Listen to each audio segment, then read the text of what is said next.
Orang yang beragama adalah orang yang hidup memakai aturan. Berbeda dengan undang-undang hukum pada umumnya, maka aturan agama ini tidak hanya berisi perintah dan larangan. Ia di samping berisi perintah juga berisi anjuran, pembolehan, pencelaan, dan larangan.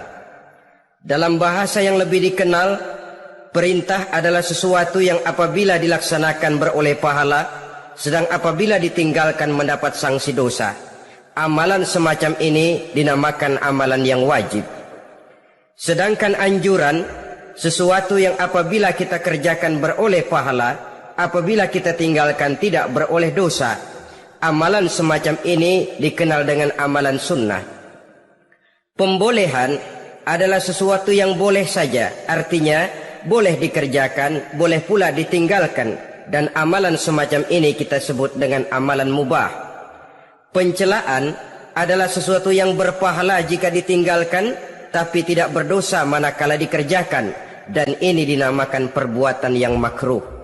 Sedangkan larangan, sesuatu yang apabila dikerjakan beroleh dosa, apabila ditinggalkan beroleh pahala, dan amalan semacam ini lazimnya dinamakan amalan atau perbuatan yang haram.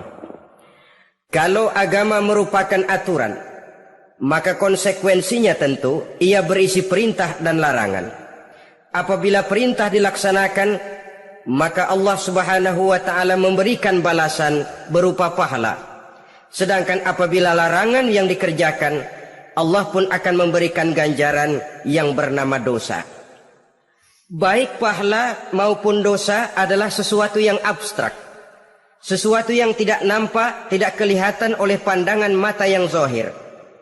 Itu sebabnya barangkali di zaman materialistis seperti sekarang ini, orang kurang tergerak mengejar pahala dan malah kadang-kadang terangsang untuk berbuat dosa.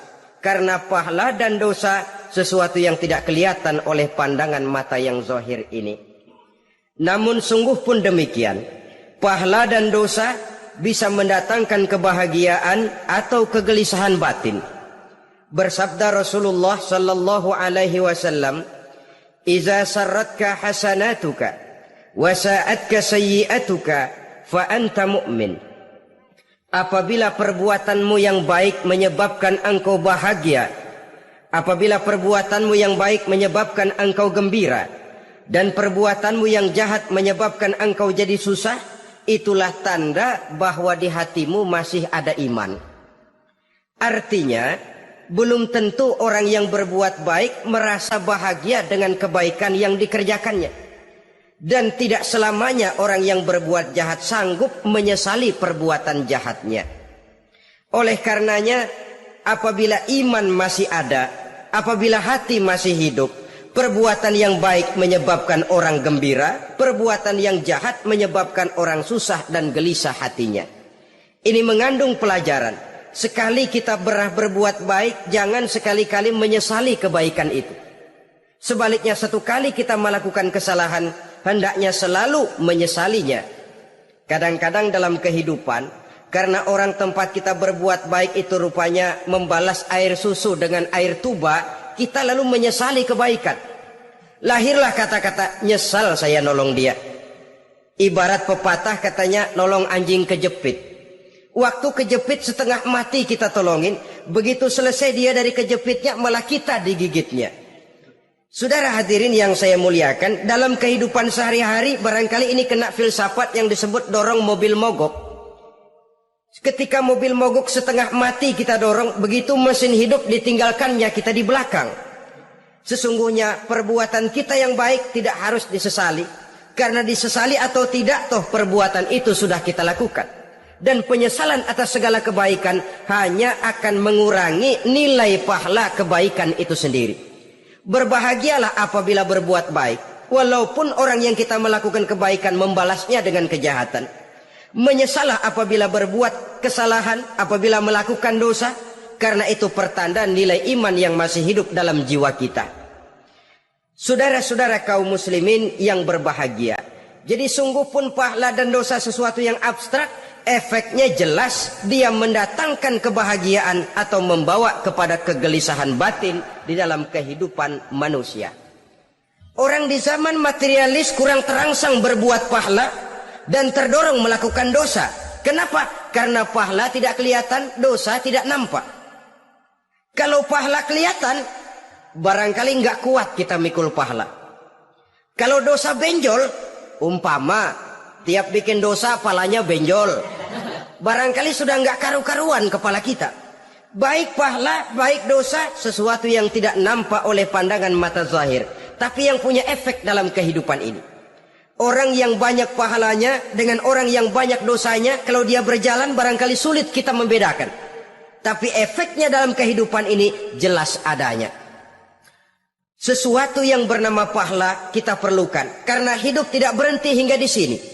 Sesuatu yang bernama dosa harus kita hindarkan, karena ada kelanjutan sesudah hidup yang sekarang ini.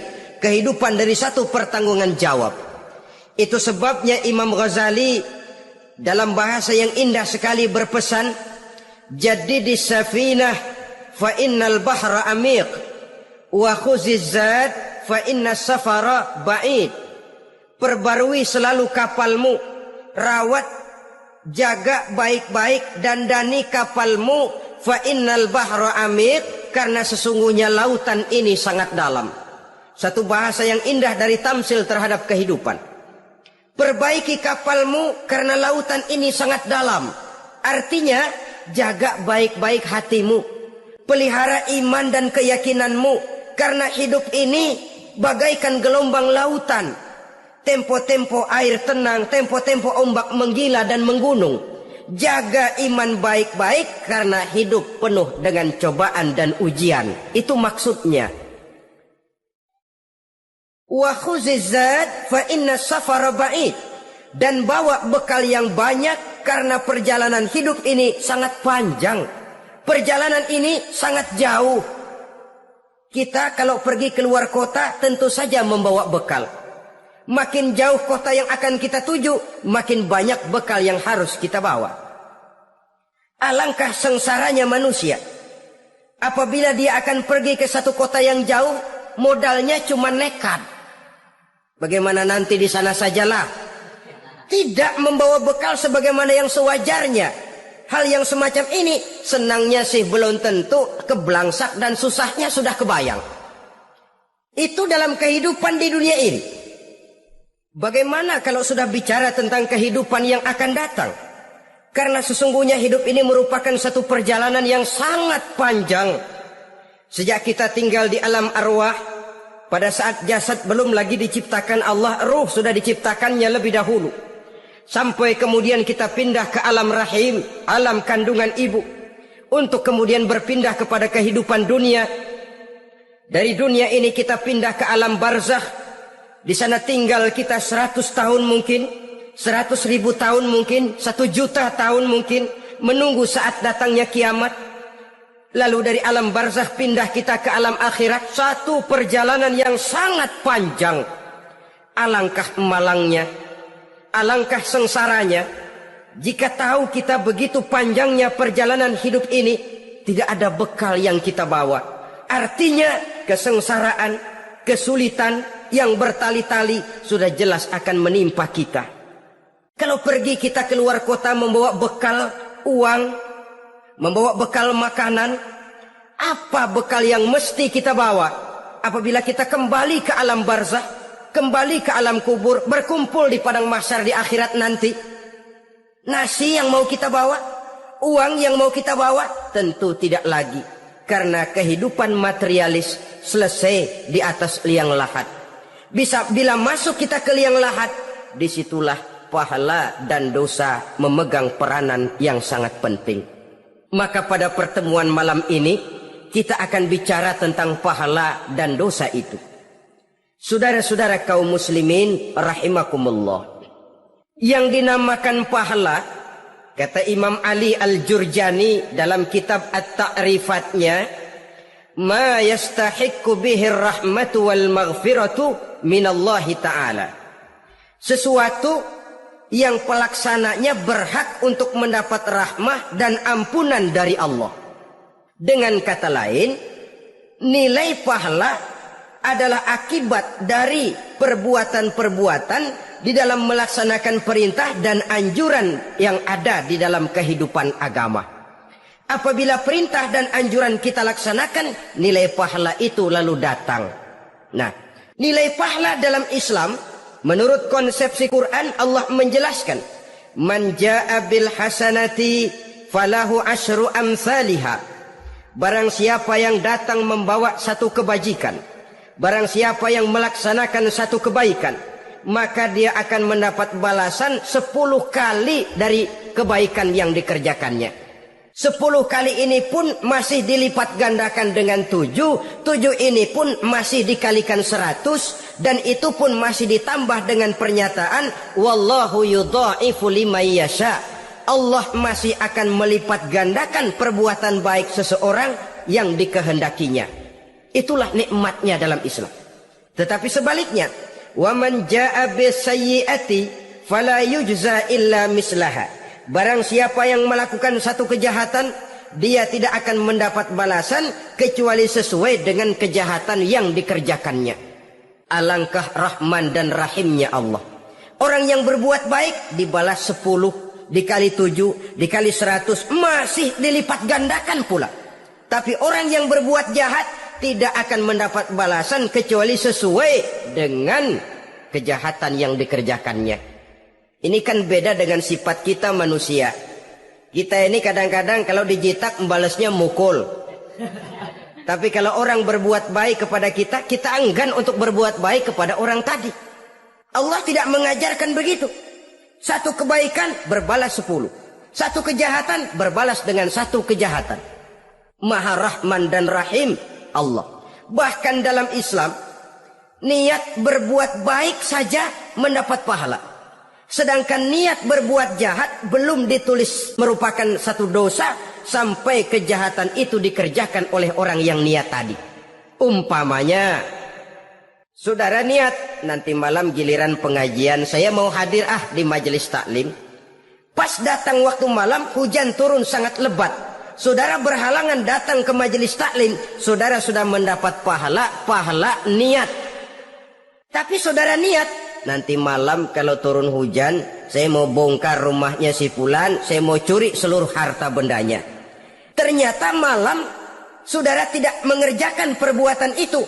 Itu belum ditulis dosa sampai perbuatan itu benar-benar dikerjakan. Tapi lalu jangan macam-macam. Kalau begitu niat aja yang baik, biar nggak usah dikerjain. Niat aja pengen ngaji walaupun tidak ada niatan untuk ngaji. Allah lebih tahu tentang apa yang terdetik di dalam hati sanubari kita. Itulah sebabnya sangat dianjurkan orang untuk melakukan segala macam kebajikan. Dan dianjurkan orang menjauhkan segala macam bentuk kejahatan. Karena dia akan berefek melahirkan dosa dan pahala. Dosa dan pahala itulah alat untuk memperoleh kebahagiaan di alam kubur, di padang mahsyar, sampai di akhirat nanti. Di dunia ini mungkin segalanya bisa kita beli dengan yang namanya uang. Keamanan kita bisa menyewa petugas untuk menjaga rumah kita. Kendaraan yang mewah bisa kita beli. Udara yang sejuk bisa kita ciptakan. Siapa banyak uang dia raja. Mungkin itu di dunia. Tapi bisa apa uang kalau kita sudah masuk ke alam kubur? Bisakah munkar nakir kita sogok? Udah karkir jangan nanya nih cepet. Bisakah malaikat azab menyingkir dengan uang semir? Ternyata tidak. Untuk memperoleh kebahagiaan di sana nilai pahala. Kesengsaraan akan kita dapat kalau kita banyak menumpuk dosa. Oleh karena itu jangan beranggapan pahala nggak kelihatan, dosa juga nggak kelihatan, biarin saja. Yang tidak kelihatan ini pada waktunya akan memegang peranan yang sangat penting. Tapi tidak cuma untuk menghadapi hidup di situ, kita lalu harus berbuat baik dan meninggalkan yang jahat. Terutama juga di dunia ini. Toh pepatah bilang gajah mati meninggalkan gading, harimau mati meninggalkan belang. Apa yang akan kita tinggalkan setelah kita mati? Kita ingin jasad kita boleh hancur terkubur tanah. Tapi nama kita ingin hidup terus. Dikenang orang 100, 1000, bahkan 1.000.000 tahun yang akan datang. Ditulis orang dengan tinta emas dalam sejarah. Tercatat kita sebagai orang baik-baik. Saudara-saudara kaum muslimin rahimakumullah. Lalu perbuatan apa yang bisa mendatangkan pahala itu?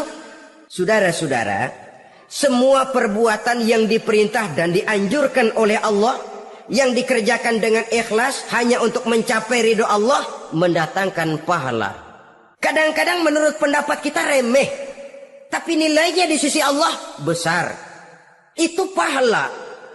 Menghitung pahala itu hak prerogatif Allah. Perbuatan yang ringan Allah mau berikan ganjaran yang besar, itu urusan Allah. Misalnya, kata Nabi, la tahkiranna minal ma'rufi syai'an. Jangan kamu menganggap remeh perbuatan baik walaupun kecil. Jangan merasa sulit melakukan perbuatan yang mengandung pahala. Bertemu dengan teman, muka kita cerah, berpahala. Menyingkirkan duri di jalanan, berpahala. Menolong orang yang sesat, memberitahu orang yang bertanya, berpahala. Tidak sulit kalau kita mau. Yang diperintah dan dianjurkan oleh agama, itu perbuatan yang mengandung nilai-nilai pahala. Masalahnya cuma tinggal mau atau tidak, dan dikerjakan dengan ikhlas. Bertemu teman, mukanya cerah, pahala. Menyingkirkan duri di jalanan, pahala. Sedekah, pahala. Tidak berupa perbuatan, bisa berupa ucapan. Misalnya bersolawat, pahala. Bertasbih dan bertahmid, pahala. Kata Nabi, kalimatani khafifatani 'alal lisan, saqilatani fil mizan. Ada dua kalimat yang enteng di lidah tapi berat di timbangan akhirat nanti. Apa itu? Subhanallah walhamdulillah. Itu kan amalan yang ringan, perbuatan yang mudah saja, tapi nilainya demikian besar dalam pandangan Allah. Jadi pendeknya, perbuatan yang bernilai pahala adalah perintah dan anjuran agama yang dilaksanakan dengan ikhlas semata-mata untuk mencapai ridho Allah, itu mengandung pahala. Niat dasarnya itu harus karena Allah. Landasannya harus karena ikhlas. Bukan cuma sekedar basa-basi, tidak karena ingin dipuji orang, tidak karena mengharap tanda jasa, tapi ikhlas semata-mata. Dari perbuatan yang paling kecil dan mudah sekali sampai kepada amalan-amalan yang besar dan memerlukan biaya yang besar, seperti melaksanakan ibadah haji, seperti jihad fi sabilillah, membangun masjid, membangun pondok-pondok pesantren, membangun pusat-pusat kesehatan, membangun jalan-jalan umum, termasuk menjaga keamanan. Jangan dikira loh, siskamling umpamanya, menjaga keamanan kampung tidak berpahala. Kalau diniatkan ibadah, menjaga ketenangan warga supaya mereka tekun ibadah, ikhlas karena Allah, itu juga bernilai ibadah. Keluar kita dari rumah, pergi pagi, pulang sore, peras keringat, banting tulang cari nafkah, buat menghidupi anak istri kita. Kalau diniatkan ibadah, melaksanakan kewajiban sebagai kepala rumah tangga, membantu orang tua sebagai anak, itu juga perbuatan-perbuatan yang mengandung pahala. Yang terbaik sesuai dengan bidang kehidupan kita. Ada orang yang dinamakan abid, ahli ibadah, pahala yang paling baik bagi dia banyak-banyak tahajud, sembahyang malam, wirid, zikir, tasbih. Ada yang dinamakan orang alim, pahala yang paling baik buat orang macam ini mengajar, menyebarkan ilmu, mendakwahkan Islam. Ada yang disebut wali, pejabat pemerintah, petugas. Amalan pahala yang paling baik buat orang semacam ini melayani masyarakat, bekerja di bidangnya sesuai dengan profesinya. Saudara hadirin yang saya hormati, jadi dengan demikian perbuatan-perbuatan yang mengandung nilai-nilai pahala ini bisa perbuatan yang menurut kita kecil namun punya nilai besar, apalagi perbuatan besar dengan biaya yang besar, tentu makin besar juga pahala yang disediakan oleh Allah Subhanahu wa ta'ala. Oleh karenanya, kalau kita bercermin dari ayat Quran, hidup ini kesempatan untuk berbuat baik. Huwallazi khalaqal mauta wal hayata liyabluwakum ayyukum ahsanu amala. Dialah Allah, Tuhan yang telah memberikan hidup dan mati kepadamu untuk menguji kamu, siapa di antara kamu yang paling baik amal perbuatannya. Jadi tidak saya rinci, tapi cukuplah satu penjelasan global. Perbuatan yang berpahala adalah perbuatan melaksanakan perintah Allah atau anjuran Allah dengan dasar ikhlas, dengan tujuan untuk mencapai ridho Allah semata-mata. Lalu apa perbuatan yang mengakibatkan dosa itu? Saudara-saudara, dosa lahir akibat melakukan larangan Allah atau mengerjakan yang dicelaknya. Nah, para ulama ada yang membagi dosa itu menjadi dua bagian. Ada dosa-dosa kecil, ada dosa-dosa besar.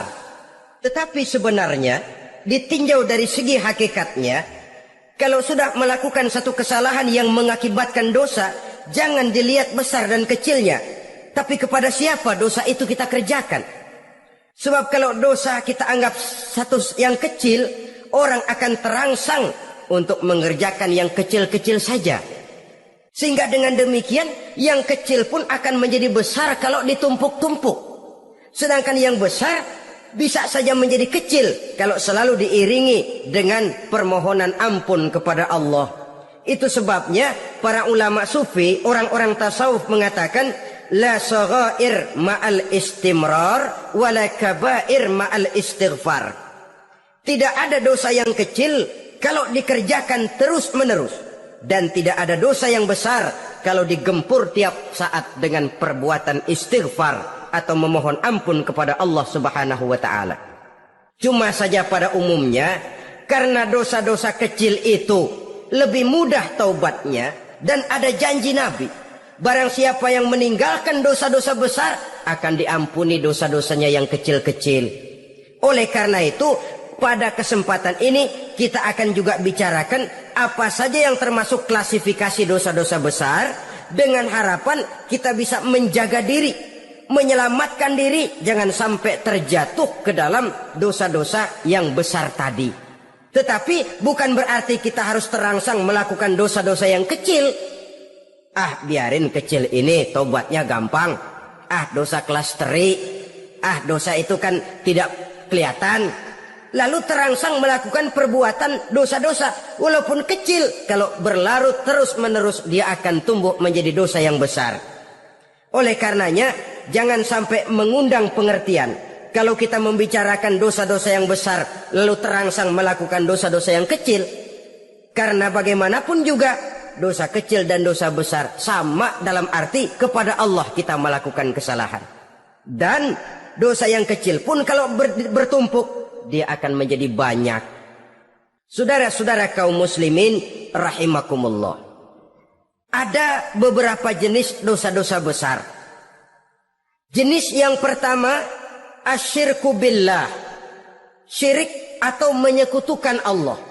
Dari sekian deretan dosa-dosa besar, syirik ini merupakan bapak moyangnya dosa. Dedengkotnya dosa itu syirik, menyekutukan Allah. Bahkan dosa yang lain Allah masih mau mengampuni. Tapi kalau sudah syirik, menyekutukan Allah, itu sudah satu dosa yang tidak berampun sama sekali. Oleh karena itu tepat pesan Imam Ghazali tadi.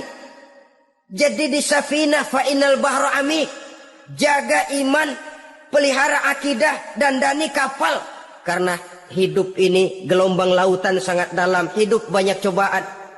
Di dalam hidup di zaman sekarang ini, saudara bisa perhatikan, di mana tensi ekonomi tinggi, lapangan kerja sulit, persaingan hidup makin tajam, sifat egois dan individualis tumbuh di mana-mana, rasa solidaritas sosial menurun, sifat gotong royong musnah, orang mudah potong kompas, potong jalan.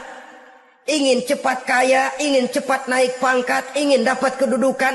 Kadang-kadang akidah pun terjual, akidah pun musnah, jatuh ke jurang syirik pun tidak jadi soal. Itu yang kita khawatirkan.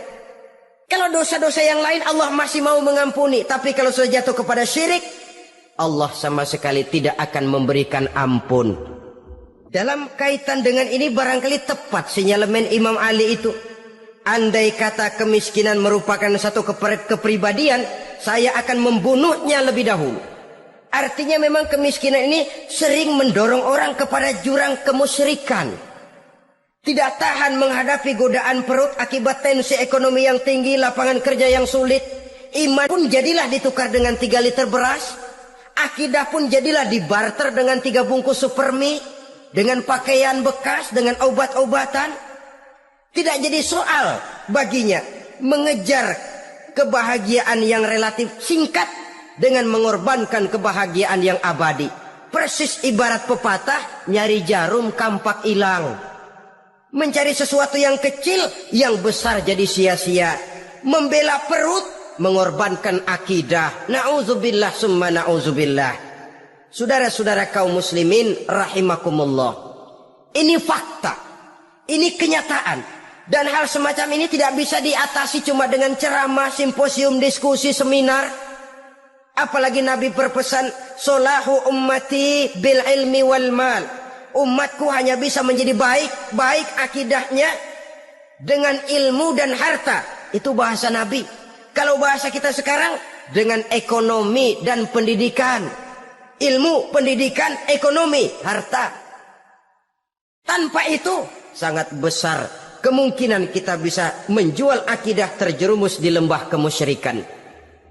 Maka terutama kepada saudara-saudara saya, muslimin yang terpencil jauh dari kota-kota besar, yang kadang dalam kehidupan seharinya imannya sering digoda oleh supermi, akidahnya sering ditantang oleh pembagian beras, pakaian-pakaian bekas, obat-obatan dan sebagainya. Jaga dan bentengi akidah kita. Lebih baik nyawa berpisah dari badan, asal iman jangan berpisah dari hati.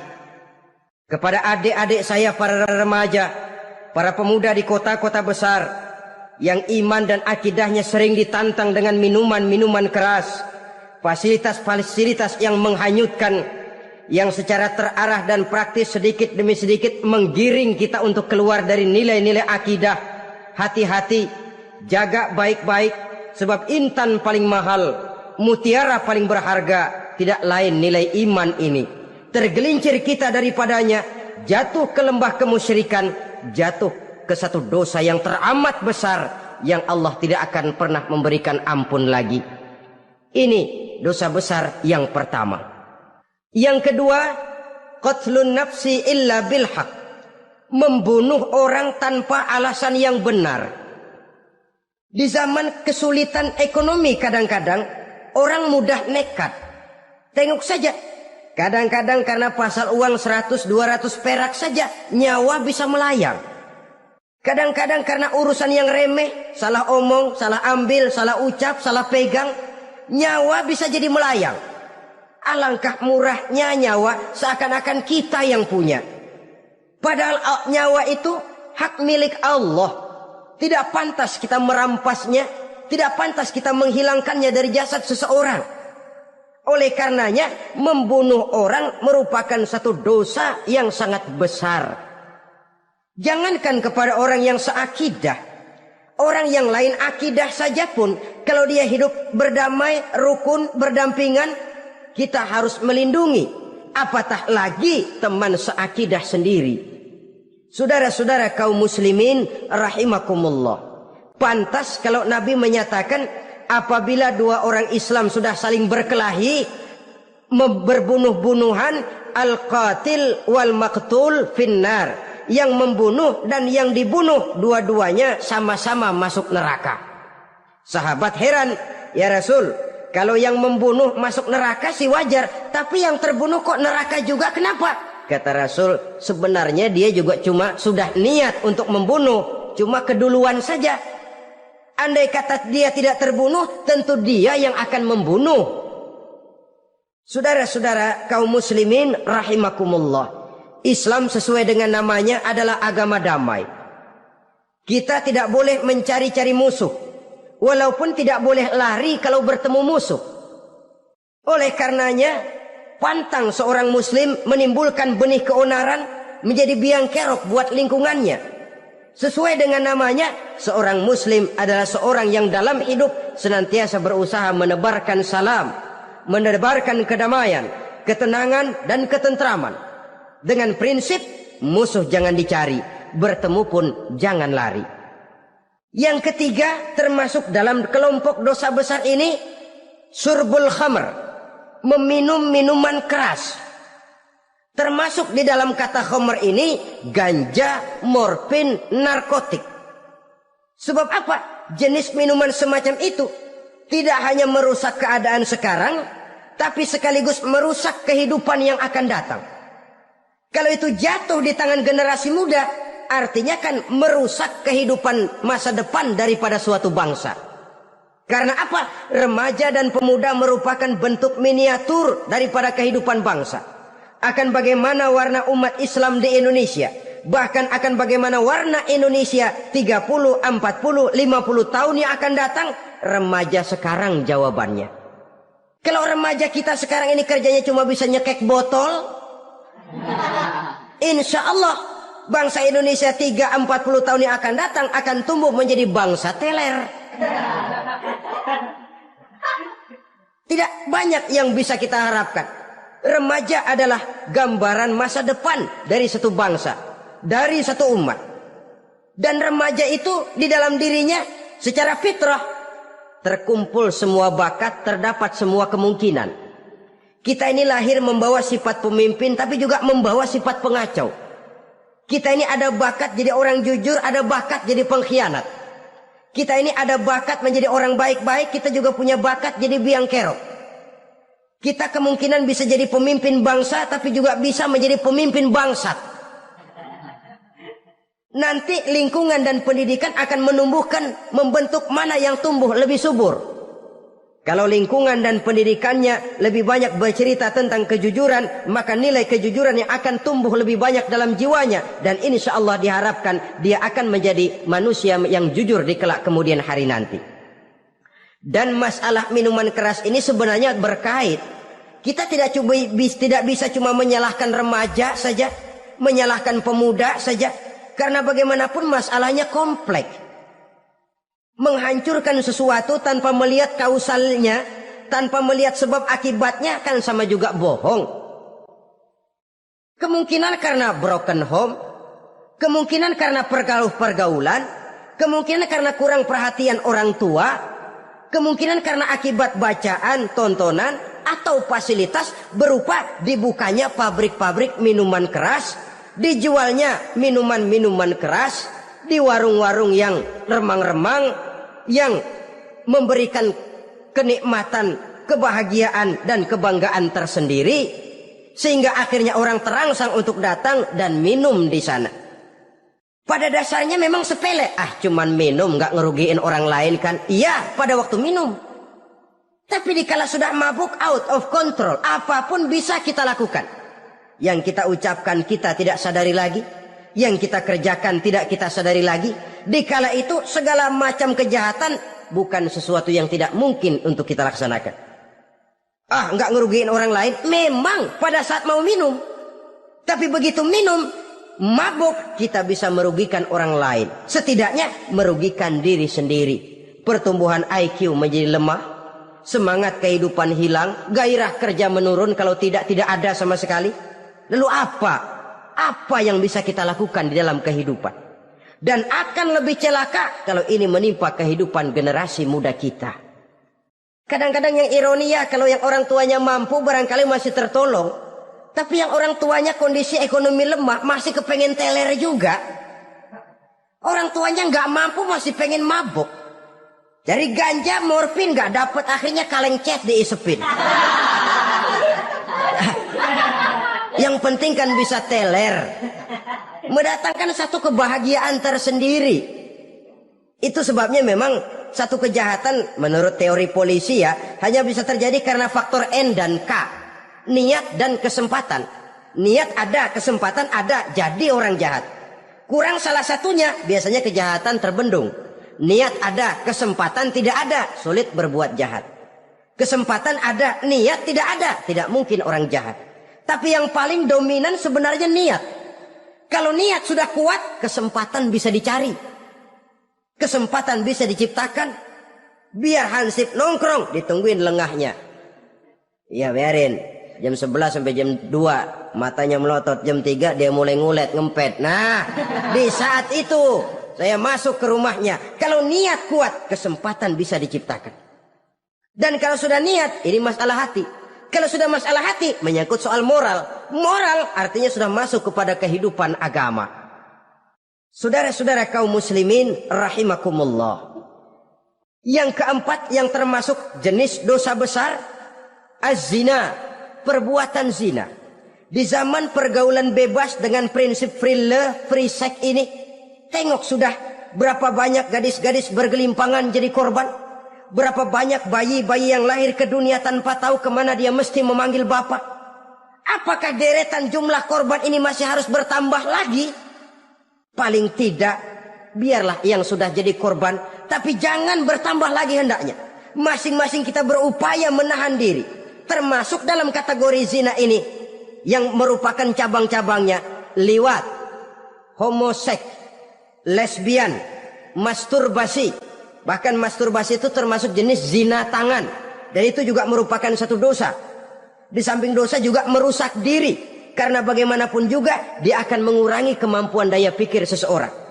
Maka agama memberikan jalan keluar. Pesan Nabi, ya ma'syara syabab, man istata'a minkumul ba'at falyatazawwaj.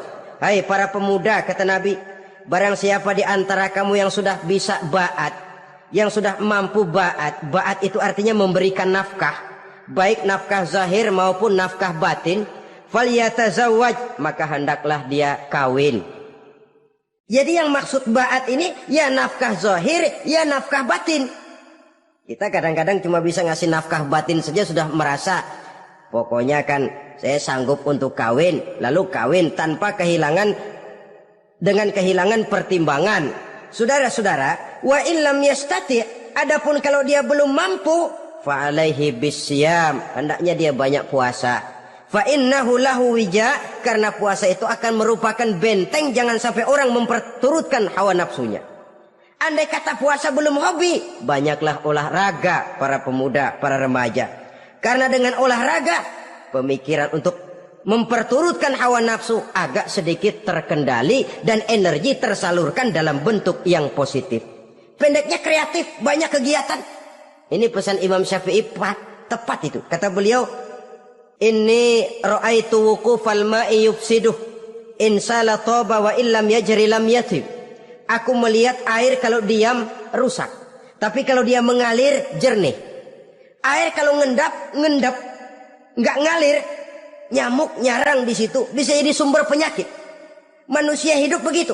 Kalau nggak punya kegiatan, nggak kreatif, kerjanya cuma ndelohom, ayam-ayam, akhirnya jadi ngerusak.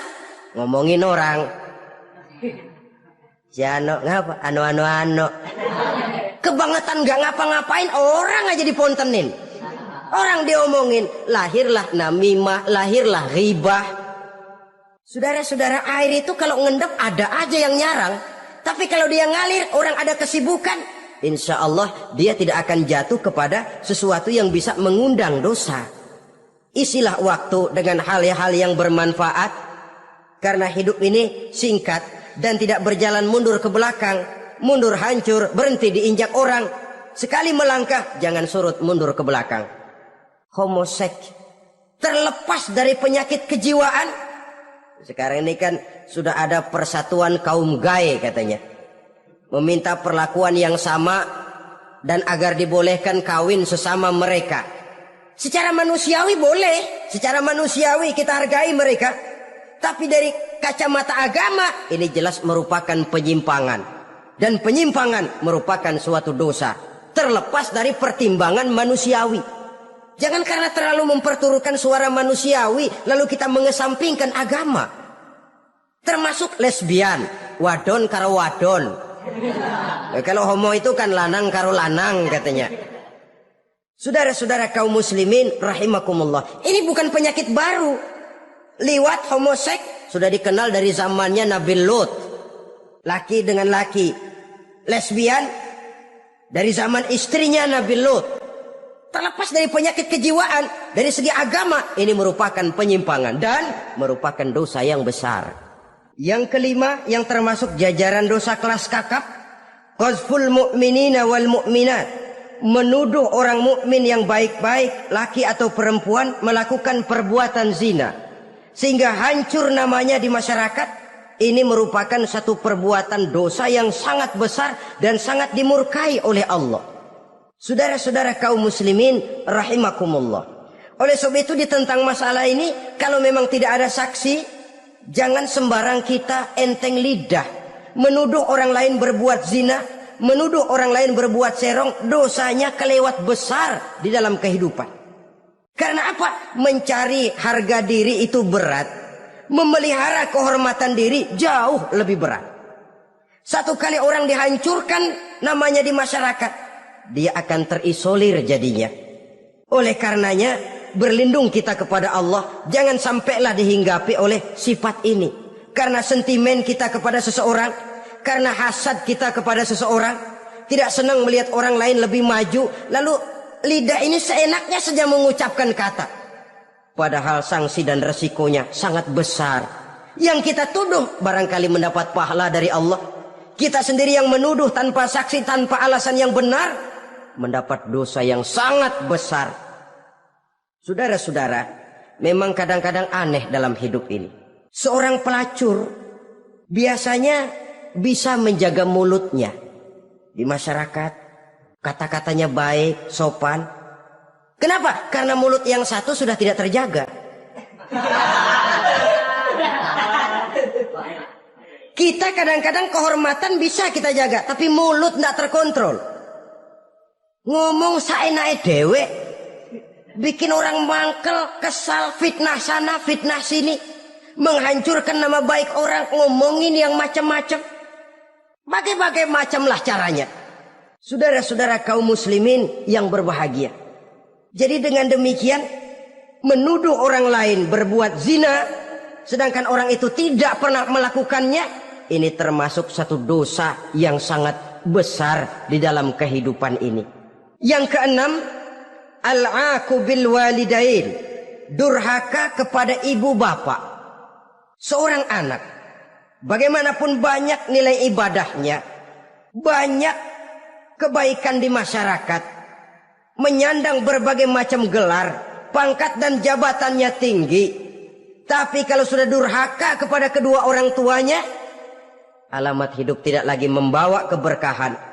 Dan itu dosa yang sangat besar. Sampai Nabi sabdakan, ridho Allah ada di dalam keridhaan ibu bapak, murka Allah pun ada di dalam kemurkaan ibu dan bapak. Walaupun belum tentu setiap kita orang tua, tapi yang jelas setiap kita adalah anak. Dan setiap anak punya ibu dan bapak. Jangan sampai kacang lupa kepada kulitnya. Saudara-saudara kaum muslimin rahimakumullah, durhaka kepada ibu bapak merupakan perbuatan yang sangat dimurkai oleh Allah. Apalagi ibu yang telah melahirkan kita, bahkan mengandung kita. Begitu juga bapak yang telah berusaha peras keringat banting tulang untuk mengasuh membesarkan kita. Tidak ada perbuatan baik yang kita lakukan untuk bisa menebus kebaikan daripada ibu dan bapak kita. Setidaknya kalau belum bisa berbuat baik kepadanya, kepada keduanya, janganlah menyakiti hati keduanya. Itu saja dulu yang harus dijaga. Kadang-kadang sudah berbuat baik enggak, nyakitin melulu. Sudah nyenangin belum bisa, saban sehari nyakitin saja. Padahal kedua orang tua itu doanya manjur, sebagaimana sumpahnya juga bisa jadi kenyataan. Dan sering bahkan menjadi kenyataan.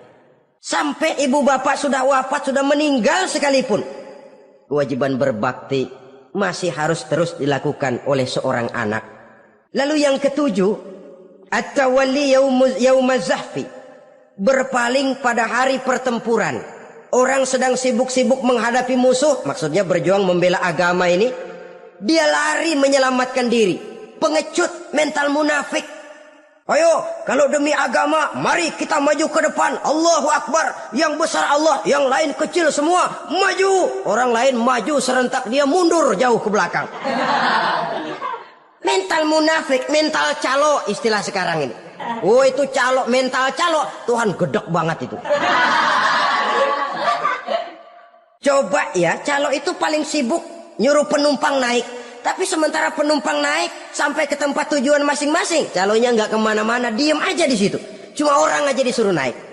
Saudara-saudara, kerja bakti, orang turun ke comberan, dia naik ke tempat tidur. Mundur di hari pertempuran, menyebabkan orang lain gugur, dia sendiri menyelamatkan diri. Mental pengecut, mental munafik, itu merupakan dosa yang sangat besar.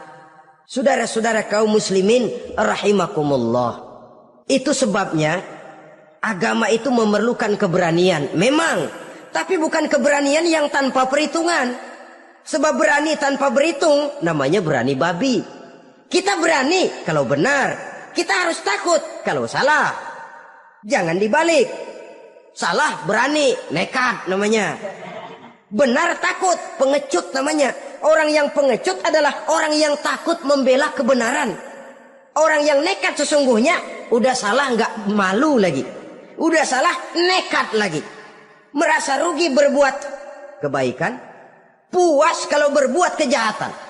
Padahal Nabi pesan, siapa yang berbuat dosa sambil tertawa, nanti dia akan masuk neraka sambil menangis.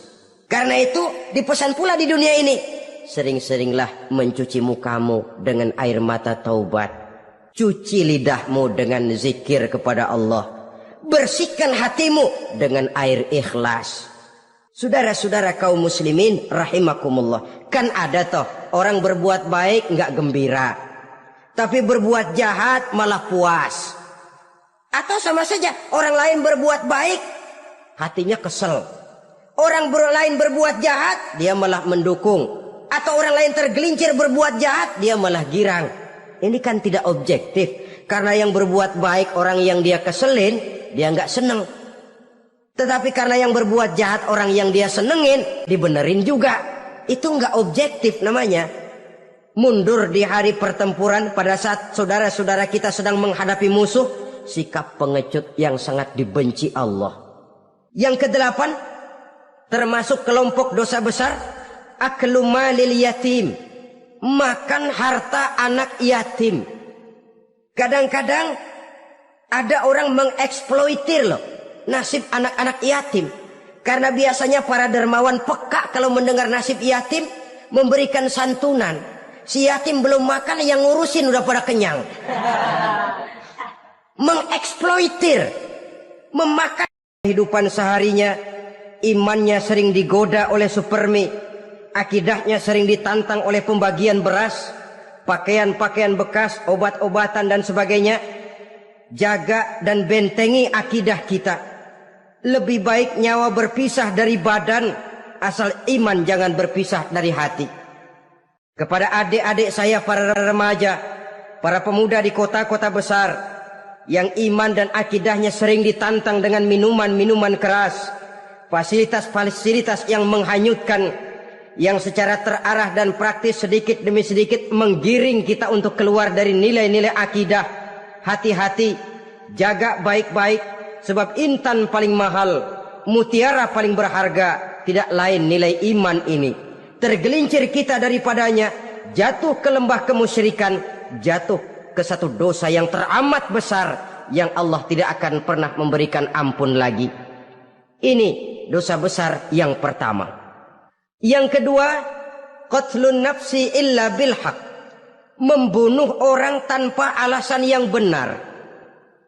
Di zaman kesulitan ekonomi kadang-kadang orang mudah nekat. Tengok saja, kadang-kadang karena pasal uang 100-200 perak saja nyawa bisa melayang.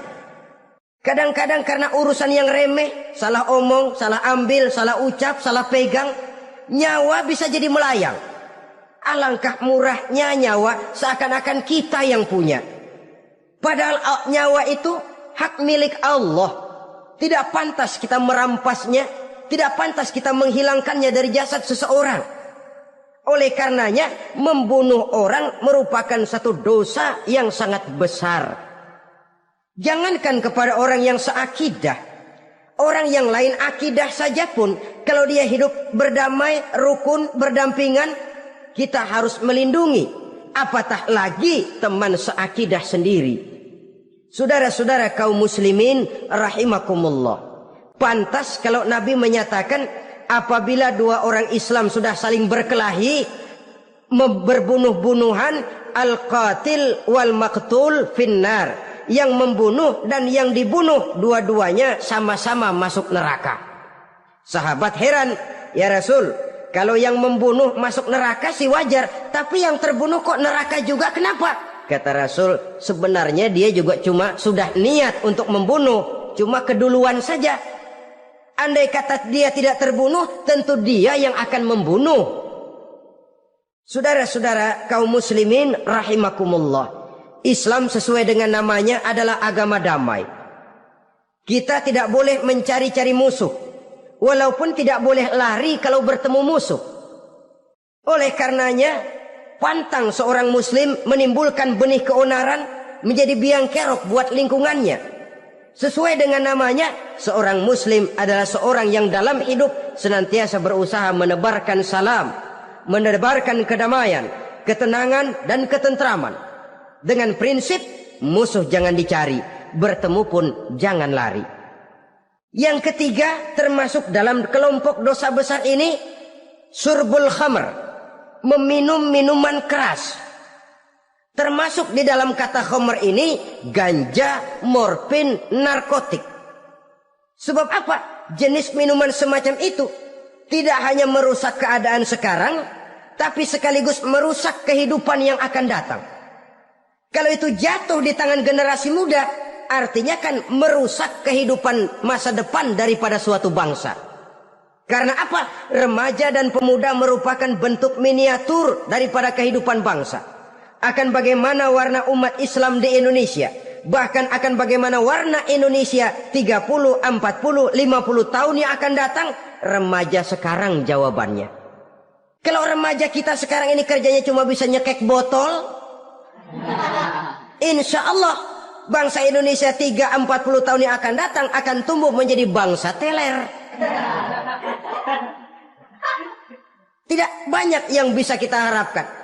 Remaja adalah gambaran masa depan dari satu bangsa, dari satu umat. Dan remaja itu di dalam dirinya secara fitrah terkumpul semua bakat, terdapat semua kemungkinan. Kita ini lahir membawa sifat pemimpin tapi juga membawa sifat pengacau. Kita ini ada bakat jadi orang jujur, ada bakat jadi pengkhianat. Kita ini ada bakat menjadi orang baik-baik, kita juga punya bakat jadi biang kerok. Kita kemungkinan bisa jadi pemimpin bangsa, tapi juga bisa menjadi pemimpin bangsat. Nanti lingkungan dan pendidikan akan menumbuhkan, membentuk mana yang tumbuh lebih subur. Kalau lingkungan dan pendidikannya lebih banyak bercerita tentang kejujuran, maka nilai kejujuran yang akan tumbuh lebih banyak dalam jiwanya. Dan insya Allah diharapkan dia akan menjadi manusia yang jujur di kelak kemudian hari nanti. Dan masalah minuman keras ini sebenarnya berkait. Kita tidak bisa cuma menyalahkan remaja saja, menyalahkan pemuda saja. Karena bagaimanapun masalahnya kompleks. Menghancurkan sesuatu tanpa melihat kausalnya, tanpa melihat sebab akibatnya kan sama juga bohong. Kemungkinan karena broken home, kemungkinan karena pergaulan, kemungkinan karena kurang perhatian orang tua, kemungkinan karena akibat bacaan, tontonan, atau fasilitas berupa dibukanya pabrik-pabrik minuman keras, dijualnya minuman-minuman keras, di warung-warung yang remang-remang, yang memberikan kenikmatan, kebahagiaan, dan kebanggaan tersendiri, sehingga akhirnya orang terangsang untuk datang dan minum di sana. Pada dasarnya memang sepele. Cuman minum, nggak ngerugiin orang lain kan? Iya, pada waktu minum. Tapi dikala sudah mabuk, out of control, apapun bisa kita lakukan. Yang kita ucapkan kita tidak sadari lagi, yang kita kerjakan tidak kita sadari lagi. Dikala itu segala macam kejahatan bukan sesuatu yang tidak mungkin untuk kita laksanakan. Nggak ngerugiin orang lain, memang pada saat mau minum. Tapi begitu minum, mabuk, kita bisa merugikan orang lain. Setidaknya merugikan diri sendiri. Pertumbuhan IQ menjadi lemah, semangat kehidupan hilang, gairah kerja menurun, kalau tidak ada sama sekali. Lalu apa yang bisa kita lakukan di dalam kehidupan? Dan akan lebih celaka kalau ini menimpa kehidupan generasi muda kita. Kadang-kadang yang ironi ya, kalau yang orang tuanya mampu barangkali masih tertolong. Tapi yang orang tuanya kondisi ekonomi lemah masih kepengen teler juga. Orang tuanya nggak mampu masih pengen mabuk. Dari ganja, morfin nggak dapat, akhirnya kaleng cat diisepin. Yang penting kan bisa teler, mendatangkan satu kebahagiaan tersendiri. Itu sebabnya memang satu kejahatan menurut teori polisi ya, hanya bisa terjadi karena faktor N dan K. Niat dan kesempatan. Niat ada, kesempatan ada, jadi orang jahat. Kurang salah satunya, biasanya kejahatan terbendung. Niat ada, kesempatan tidak ada, sulit berbuat jahat. Kesempatan ada, niat tidak ada, tidak mungkin orang jahat. Tapi yang paling dominan sebenarnya niat. Kalau niat sudah kuat, kesempatan bisa dicari. Kesempatan bisa diciptakan. Biar Hansip nongkrong, ditungguin lengahnya. Iya biarin. Jam 11 sampai jam 2. Matanya melotot. Jam 3 dia mulai ngulet, ngempet. Nah, di saat itu saya masuk ke rumahnya. Kalau niat kuat, kesempatan bisa diciptakan. Dan kalau sudah niat, ini masalah hati. Kalau sudah masalah hati, menyangkut soal moral. Moral artinya sudah masuk kepada kehidupan agama. Saudara-saudara kaum muslimin rahimakumullah. Yang keempat yang termasuk jenis dosa besar, az-zina, perbuatan zina. Di zaman pergaulan bebas dengan prinsip free love, free sex ini, tengok sudah berapa banyak gadis-gadis bergelimpangan jadi korban. Berapa banyak bayi-bayi yang lahir ke dunia tanpa tahu kemana dia mesti memanggil bapak. Apakah deretan jumlah korban ini masih harus bertambah lagi? Paling tidak, biarlah yang sudah jadi korban, tapi jangan bertambah lagi hendaknya. Masing-masing kita berupaya menahan diri. Termasuk dalam kategori zina ini, yang merupakan cabang-cabangnya, liwat, homoseks, lesbian, masturbasi.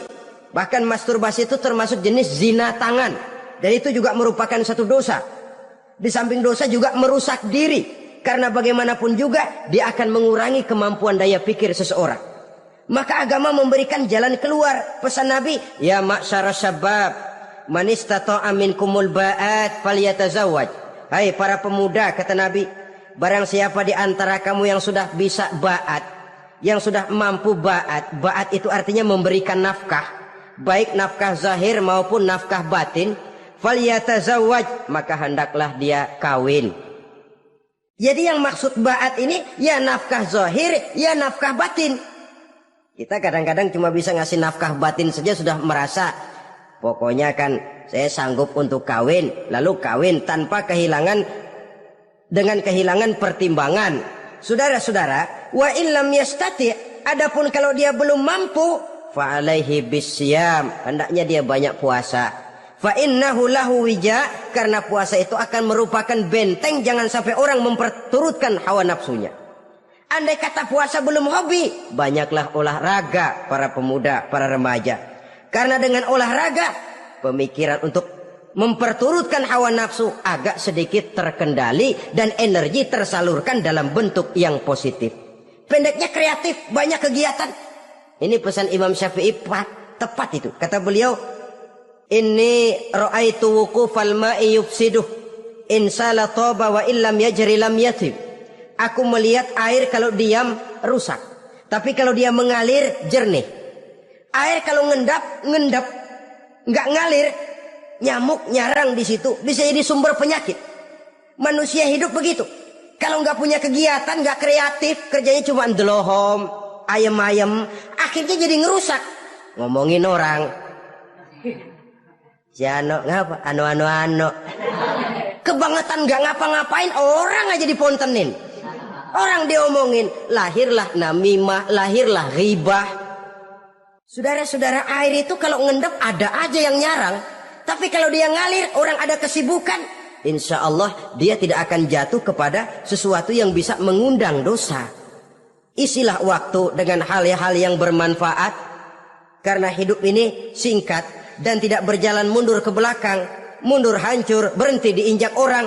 Sekali melangkah, jangan surut mundur ke belakang. Homoseks, terlepas dari penyakit kejiwaan. Sekarang ini kan sudah ada persatuan kaum gay katanya.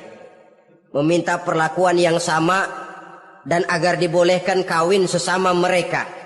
Secara manusiawi boleh, secara manusiawi kita hargai mereka. Tapi dari kacamata agama ini jelas merupakan penyimpangan. Dan penyimpangan merupakan suatu dosa. Terlepas dari pertimbangan manusiawi. Jangan karena terlalu memperturutkan suara manusiawi lalu kita mengesampingkan agama. Termasuk lesbian, wadon karo wadon. Kalau homo itu kan lanang karo lanang katanya. Saudara-saudara kaum muslimin rahimakumullah, ini bukan penyakit baru. Liwat, homoseks sudah dikenal dari zamannya Nabi Lut, laki dengan laki.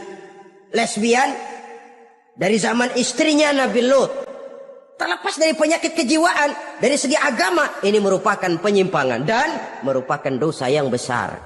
Yang kelima, yang termasuk jajaran dosa kelas kakap, qazful mu'minina wal mu'minat, menuduh orang mukmin yang baik-baik, laki atau perempuan, melakukan perbuatan zina sehingga hancur namanya di masyarakat.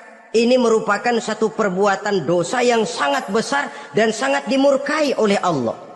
Saudara-saudara kaum muslimin rahimakumullah, oleh sebab itu tentang masalah ini, kalau memang tidak ada saksi, jangan sembarang kita enteng lidah menuduh orang lain berbuat zina, menuduh orang lain berbuat serong. Dosanya kelewat besar di dalam kehidupan.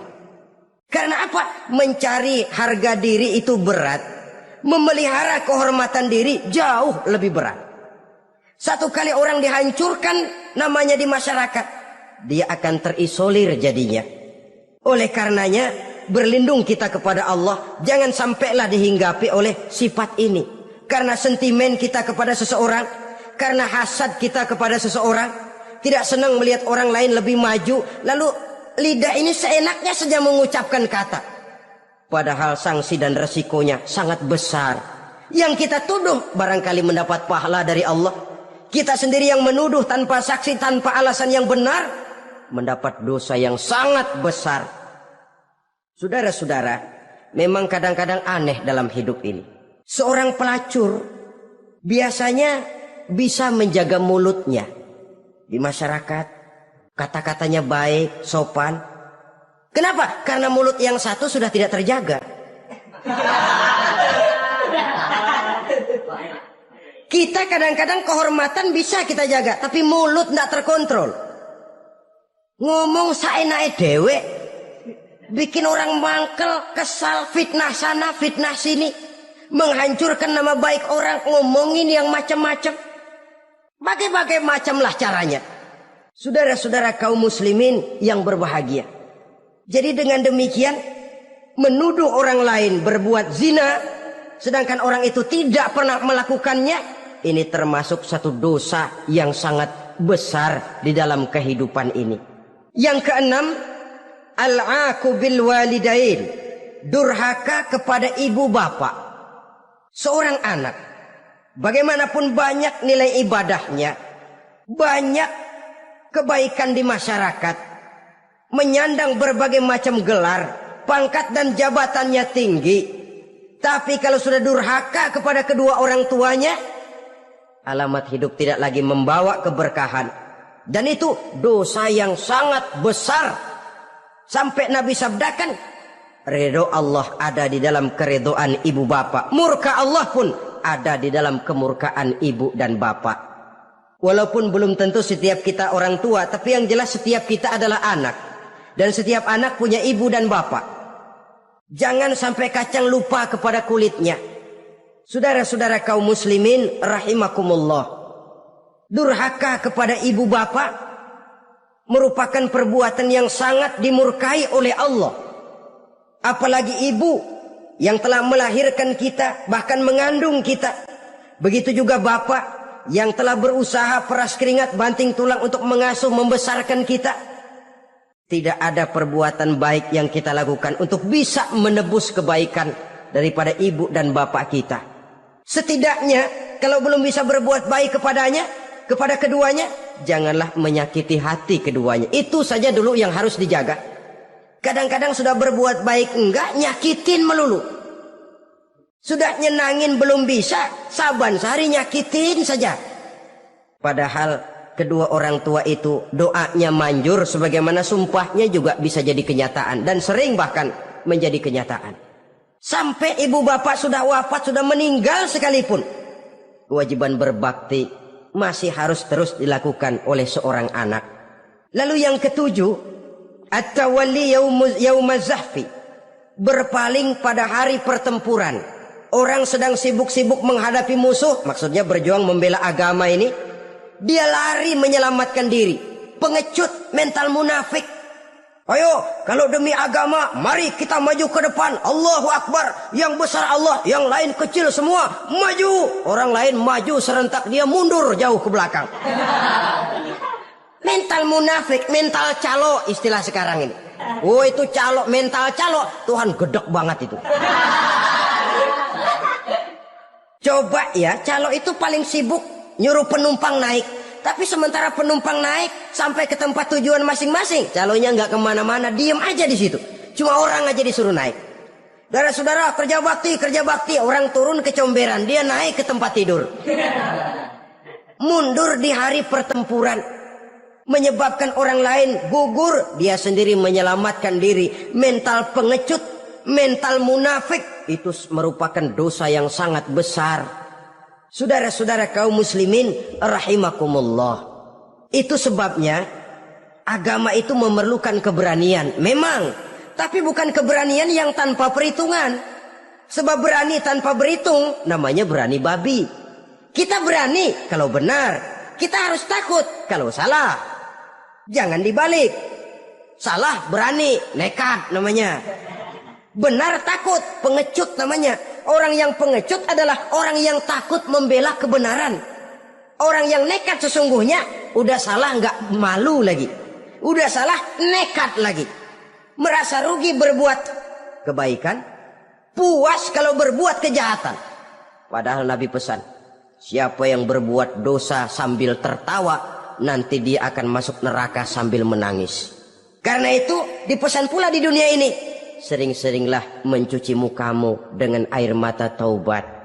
Cuci lidahmu dengan zikir kepada Allah. Bersihkan hatimu dengan air ikhlas. Saudara-saudara kaum muslimin rahimakumullah. Kan ada toh orang berbuat baik nggak gembira, tapi berbuat jahat malah puas. Atau sama saja orang lain berbuat baik, hatinya kesel. Orang lain berbuat jahat, dia malah mendukung. Atau orang lain tergelincir berbuat jahat, dia malah girang. Ini kan tidak objektif. Karena yang berbuat baik orang yang dia keselin, dia nggak seneng. Tetapi karena yang berbuat jahat orang yang dia senengin, dibenerin juga. Itu nggak objektif namanya. Mundur di hari pertempuran pada saat saudara-saudara kita sedang menghadapi musuh, sikap pengecut yang sangat dibenci Allah. Yang kedelapan, termasuk kelompok dosa besar, aklu malil yatim, makan harta anak yatim. Kadang-kadang ada orang mengeksploitir loh nasib anak-anak yatim. Karena biasanya para dermawan peka kalau mendengar nasib yatim, memberikan santunan. Si yatim belum makan, yang ngurusin udah pada kenyang. Mengeksploitir, memakan. Sekarang ini kan sudah ada persatuan kaum gay katanya. Meminta perlakuan yang sama dan agar dibolehkan kawin sesama mereka. Secara manusiawi boleh, secara manusiawi kita hargai mereka. Tapi dari kacamata agama ini jelas merupakan penyimpangan. Dan penyimpangan merupakan suatu dosa, terlepas dari pertimbangan manusiawi. Jangan karena terlalu memperturutkan suara manusiawi lalu kita mengesampingkan agama. Termasuk lesbian, wadon karo wadon. Kalau homo itu kan lanang karo lanang katanya. Saudara-saudara kaum muslimin rahimakumullah, ini bukan penyakit baru. Liwat, homoseks sudah dikenal dari zamannya Nabi Lut, laki dengan laki. Lesbian dari zaman istrinya Nabi Lut. Terlepas dari penyakit kejiwaan, dari segi agama ini merupakan penyimpangan dan merupakan dosa yang besar.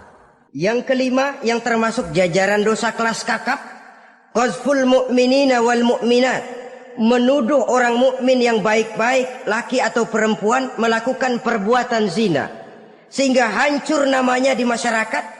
Ini merupakan satu perbuatan dosa yang sangat besar dan sangat dimurkai oleh Allah. Saudara-saudara kaum muslimin rahimakumullah. Oleh sebab itu di tentang masalah ini, kalau memang tidak ada saksi, jangan sembarang kita enteng lidah menuduh orang lain berbuat zina, menuduh orang lain berbuat serong, dosanya kelewat besar di dalam kehidupan. Karena apa? Mencari harga diri itu berat, memelihara kehormatan diri jauh lebih berat. Satu kali orang dihancurkan namanya di masyarakat, dia akan terisolir jadinya. Oleh karenanya, berlindung kita kepada Allah, jangan sampailah dihinggapi oleh sifat ini. Karena sentimen kita kepada seseorang, karena hasad kita kepada seseorang, tidak senang melihat orang lain lebih maju, lalu lidah ini seenaknya saja mengucapkan kata. Padahal sanksi dan resikonya sangat besar. Yang kita tuduh barangkali mendapat pahala dari Allah. Kita sendiri yang menuduh tanpa saksi, tanpa alasan yang benar, mendapat dosa yang sangat besar. Saudara-saudara, memang kadang-kadang aneh dalam hidup ini. Seorang pelacur biasanya bisa menjaga mulutnya di masyarakat, kata-katanya baik, sopan. Kenapa? Karena mulut yang satu sudah tidak terjaga. Kita kadang-kadang kehormatan bisa kita jaga, tapi mulut tidak terkontrol.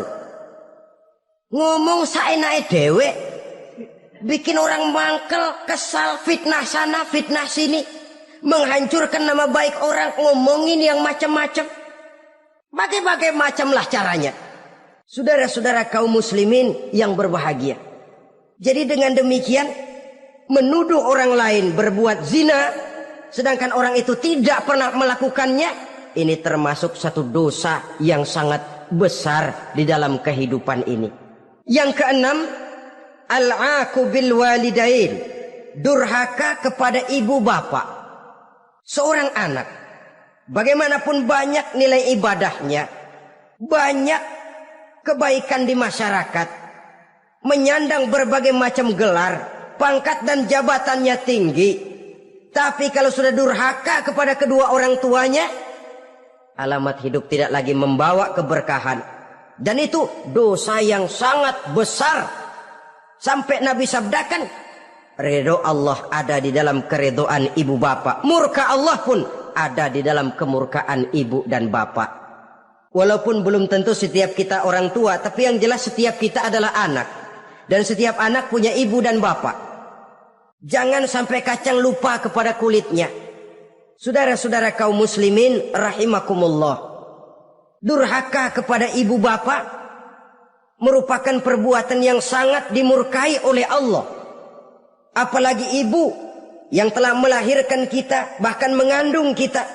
Begitu juga bapak yang telah berusaha peras keringat banting tulang untuk mengasuh membesarkan kita. Tidak ada perbuatan baik yang kita lakukan untuk bisa menebus kebaikan daripada ibu dan bapak kita. Setidaknya kalau belum bisa berbuat baik kepadanya, kepada keduanya, janganlah menyakiti hati keduanya. Itu saja dulu yang harus dijaga. Kadang-kadang sudah berbuat baik enggak, nyakitin melulu. Sudah nyenangin belum bisa, saban sehari nyakitin saja.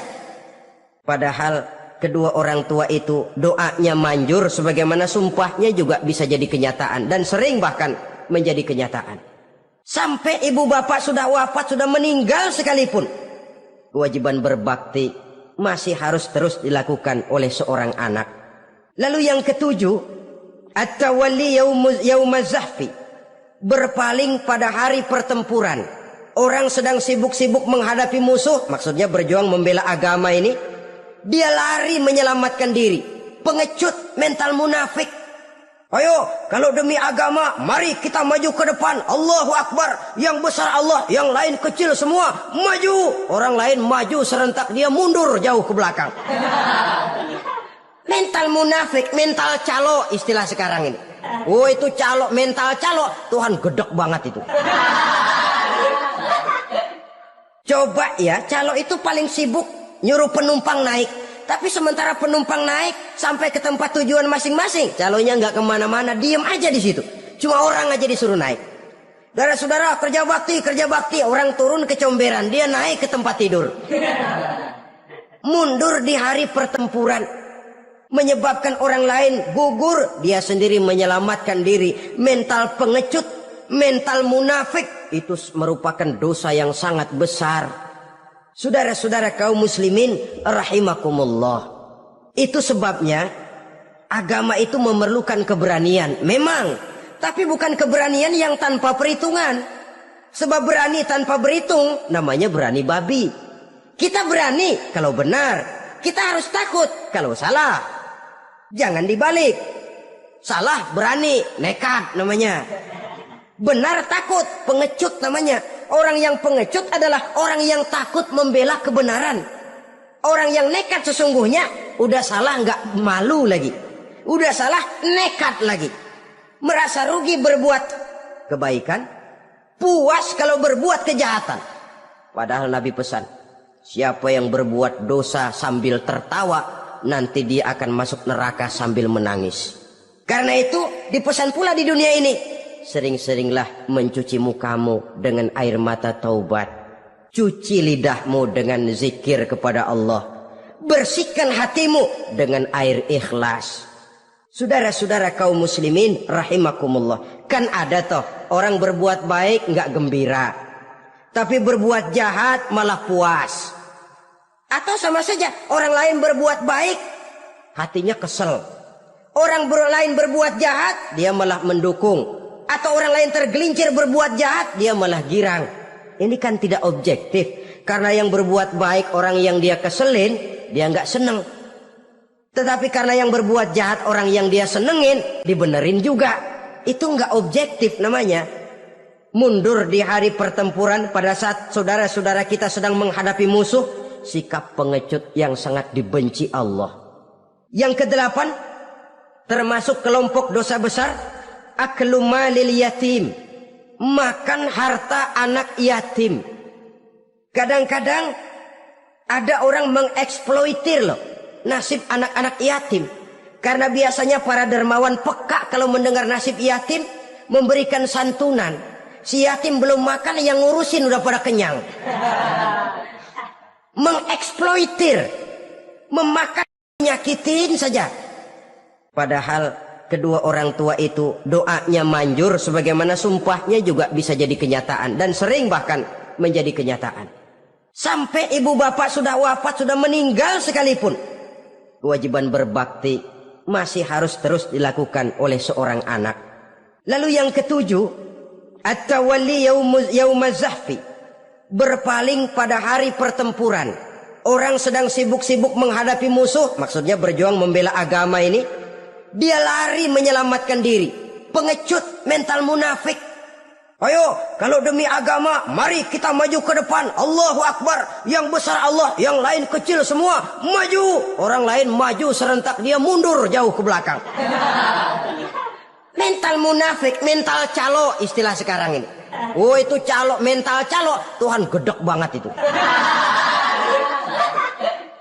Coba ya, calo itu paling sibuk nyuruh penumpang naik. Tapi sementara penumpang naik sampai ke tempat tujuan masing-masing, calonya nggak kemana-mana, diem aja di situ.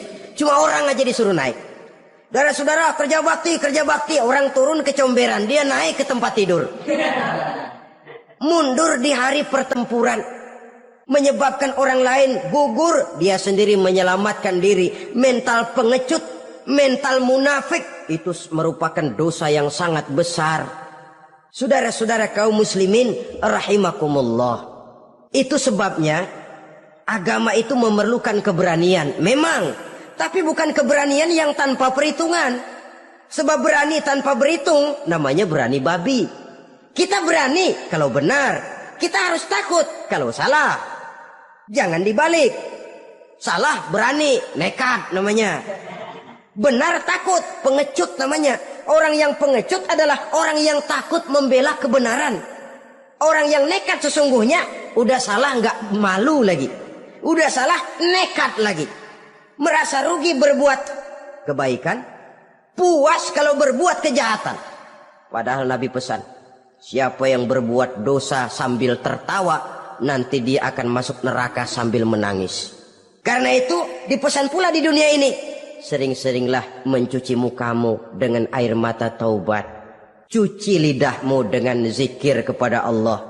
Bersihkan hatimu dengan air ikhlas. Saudara-saudara kaum muslimin rahimakumullah. Kan ada toh orang berbuat baik nggak gembira, tapi berbuat jahat malah puas. Atau sama saja orang lain berbuat baik, hatinya kesel. Orang lain berbuat jahat, dia malah mendukung. Atau orang lain tergelincir berbuat jahat, dia malah girang. Ini kan tidak objektif. Karena yang berbuat baik orang yang dia keselin, dia nggak seneng. Tetapi karena yang berbuat jahat orang yang dia senengin, dibenerin juga. Itu nggak objektif namanya.